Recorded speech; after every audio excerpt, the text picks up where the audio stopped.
Welcome to the VIP MasterClass series. I'm Josh Wright, and today's episode is called the Collapsing Beat exercise, and it's dedicated to Mitchell, one of our first VIP members as part of this group.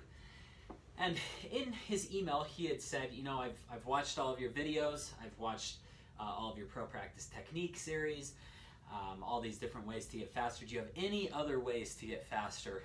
And we got in a little discussion about using the metronome in various ways. And one way that I haven't presented as of yet is really not that revolutionary, but it has to do with 5 rhythms.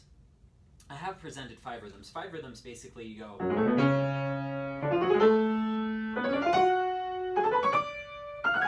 But most people have a hard time keeping 5 rhythms straight. But I think if you do this metronome exercise that I'm gonna do, we'll just call it the collapsing beat exercise, it will really help. I'm going to demonstrate it at 80, 120, and 160. So, and you could even go down to 40 if you're not advanced enough for 80 yet. And what I'm gonna do is, actually let me demonstrate it at 60 first, just so you can see what I'm doing. So I'll take a hard scale, F sharp minor.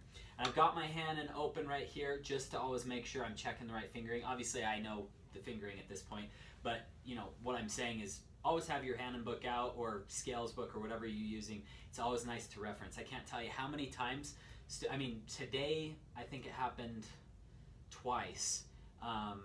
Probably taught about 8 students today. Happened to 2 different students. They switched their fingerings, so they did 1, 2, 3, 1, 2, 3, 4 instead of 1, 2, 3, 4, 1, 2, 3 on a scale.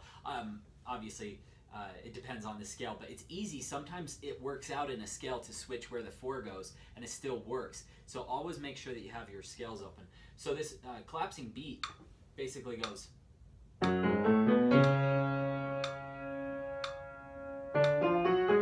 just going to do 5 notes at a time on whatever click I'm going to tell you. Okay, so it's da-da-da-da-dum, and you always stop on that, then you keep going, okay? So that's the premise. Let's go up to 80, and I'm going to explain the exercise to you. Okay, so what you're going to do, there's a method that I often use with students to help them get through difficult passages, and it's just very strange. I have them put a big gap on the place that they're having a hard time. So I'll have them go right up. So if they keep messing up on a certain note, I will have them go to that note and then stop completely. Like, don't play another note. And then I'll have them overlap. So they'll go back to the troubled note and they'll go on. They'll go up to the note and play the note. They'll stop. And then they'll play the note and they'll move on. And I'll just have them do that with a big gap in between. Maybe a 3-second gap. Ba-ba-ba-ba-bum, whatever. Wait. Ba-ba-ba-ba-bum. And then I'll have them go ba-ba-ba-ba-bum, da-da-da-da-dum. And then da-da-da-da-dum, ba-ba-ba-ba-bum.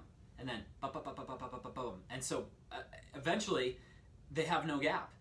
In their minds there's still a gap, but the audience will never know the difference. That's what this is going to do. So what we're going to do is we're going to wait. Once we get to our new note, we'll count 4 clicks, okay? And we'll go up and down 4 octaves, and obviously we're just playing 4 notes per click, and we're always ending on the 5th note. So it's kind of like a 5 rhythm, okay? To demonstrate. Thank you so much for watching. I've listed 2 links in the description below. One of them is to download this full video that you've just watched the sample for. The other is to view the entire library of VIP Masterclass series videos. I hope you've enjoyed this. Have a great week. Good luck in your practice sessions.